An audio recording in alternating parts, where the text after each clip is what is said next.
Yo guys, Moxsy here with IGN, and today we're going to be going over the best base locations in Palworld. Now, not only are we going to be talking about ideal base locations, but we're also going to be talking about some tips and tricks to set up your bases to be the most efficient as possible, as well as just some really cool base locations for different stages of the game. Hope you guys enjoy the video. Let's do this. So a few things to mention before we dive into the best base locations. One, you're going to need different materials at different spots. So we're going to organize this video in early bases, mid-game bases, and then end-game base locations.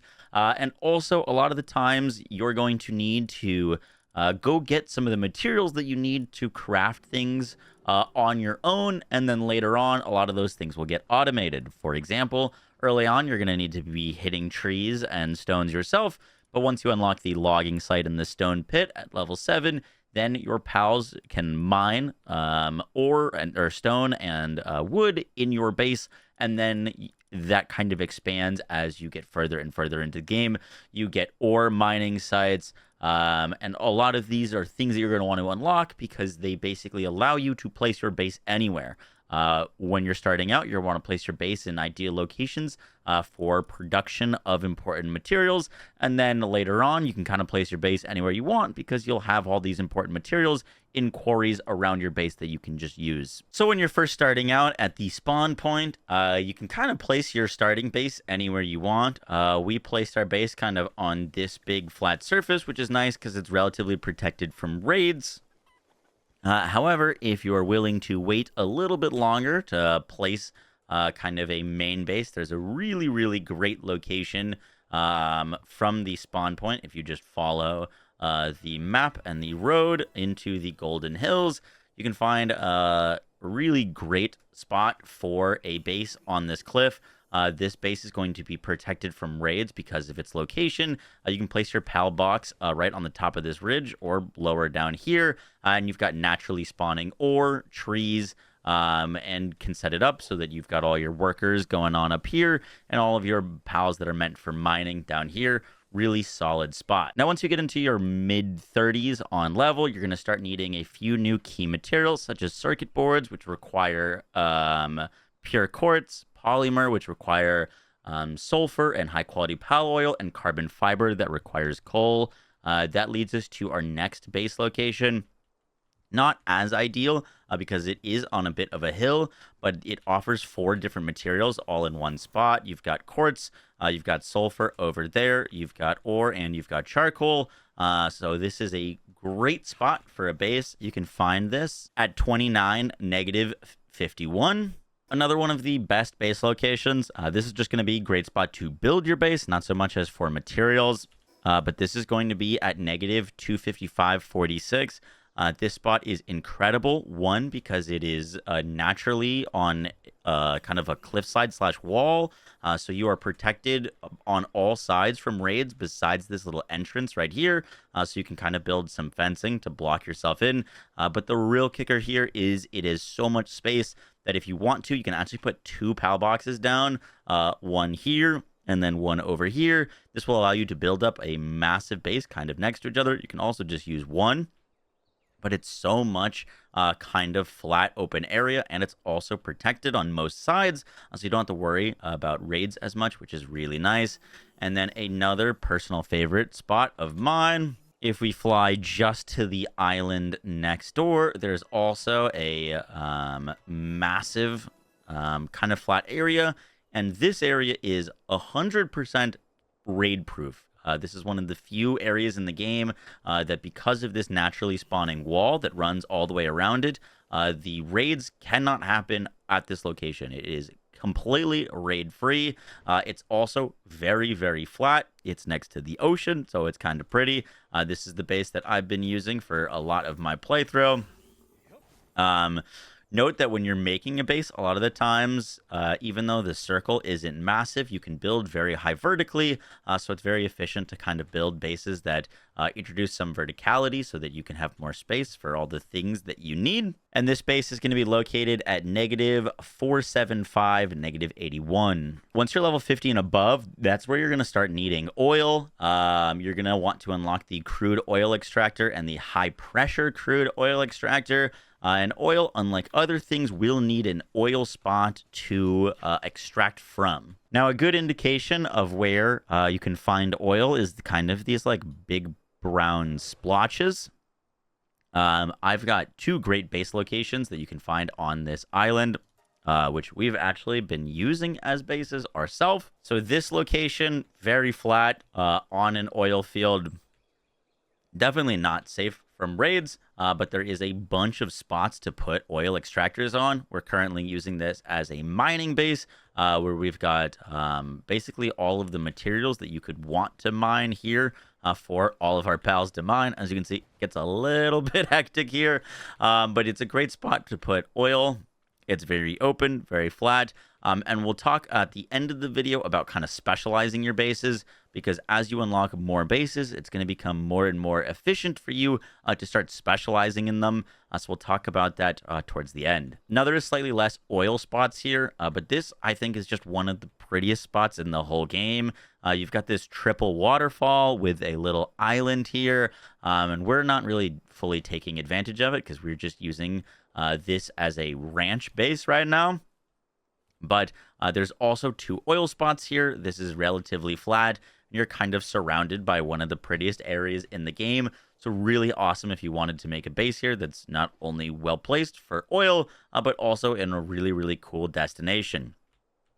Now, I will take this moment to mention, we'll talk about it more in like setting up your bases, but almost every miscellaneous material from pals can be dropped by various different pals as byproducts when they're assigned to the ranch. So, for example, Demud Guild can drop high-quality pal oil. You're going to want lots of that. Flame Bells can drop flame organs. You can get ice organs from Foxicles. If you get Serpents, they can drop leather. Basically, every sort of like random byproduct, pal fluids, you can get from some sort of pal that you can put in your base. So that's why we have this ranch base that's just basically making tons of high quality oil and flame organs. Once you're in your 60s, you're going to start wanting to get Soralite. Soralite can be found in the floating isles. There's a lot of cool places that you can set a base. We personally used this one. Eventually, a lot of these materials you do get a quarry for. So, for example, we set up a temporary mining base while we were in our like 60 at level 66, and then got rid of it once we unlocked the Soralite quarry here. But this is a great spot for a temporary mining base. These rocks are what you're looking for to mine Soralite, and this is kind of on a floating island on a cliff, so fairly easy to kind of encapsulate. And then you've got all this naturally spawning Soralite here that you can put. Also, the floating islands are one of the coolest areas in the game, so pretty awesome to have a base here. Now, new in Palworld 1.0 at level 66, you unlock the Aquatic Construction Kit. This lets you build on top of the water anywhere you want, and technically you could build anywhere that you want. However, once you're towards the end game, you're going to want to be farming these oil rigs. These oil rigs are some of the best sources of legendary blueprints, high-end endgame loot, and XP. You can see that they are protected by those lasers, so kind of scary sometimes to bring flyers over. A lot of the times we end up swimming, but these are very, very far from the shore. So we've built our base currently at negative 1729, negative 1302. That is far away enough that we can't get attacked by the oil rig, but we're at just enough distance that we can hop on our sea mounts, go over and raid the base every like hour, and get a lot of that end game materials and end game loot. So if you're looking for a water-based spot, this is a great one. And then our last spot is just a really cool base location, and that is going to be on the Sunlit Isle. Kind of hard to see a little bit with all of our big water pals here, but this is a very, very cool island. It's got this big waterfall with this huge lily pond here. There's a big flat area that you can use for your pals, and you can also like build up on top of this cliff. We made a little house here. You also could build up on this other side if you wanted to. There is naturally spawning oil on here, so another really good location for an oil base, and it's also very, very pretty. One of the most unique locations that you can make a base in the game. And the last thing to talk about is setting up and specializing your bases. Now, this doesn't make a ton of sense to do until you hit level 41. At level 41, you unlock the guild chest, which is a total game changer. This reads that it is a chest that can instantly send and receive items through subspace. The items inside are shared across all bases where it is placed. So once you unlock this thing, these are the settings that we use. All of the global materials that you would need for crafting, food production, anything like that, you're going to want to make sure that is going into this global base. So we've got wood, pal materials, ingots, stone, ores, production goods, other materials, and other consumables that are all going to be shared across all of our bases. So for example, right now we've got our water base, which is going to be storing all of our miscellaneous stuff, but it's also going to be where all of the production, crafting, and all of the high handicraft worker pals are going to be.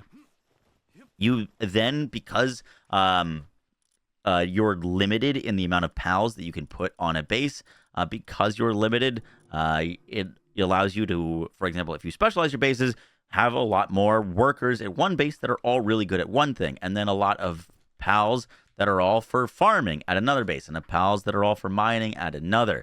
So, for example, once you have your guild stash set up, this is getting lots of ore, lots of charcoal, lots of quartz, lots of sulfur, all from our mining base. And that's all going back instantly transported to our main base.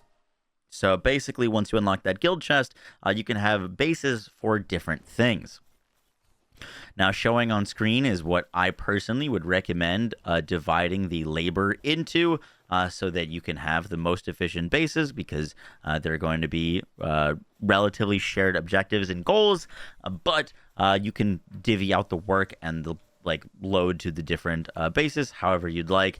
Just a general suggestion. Guys, that's going to do it for the video. I hope you enjoyed. For all other things Palworld, tips, walkthroughs, and more, stay here at IGN.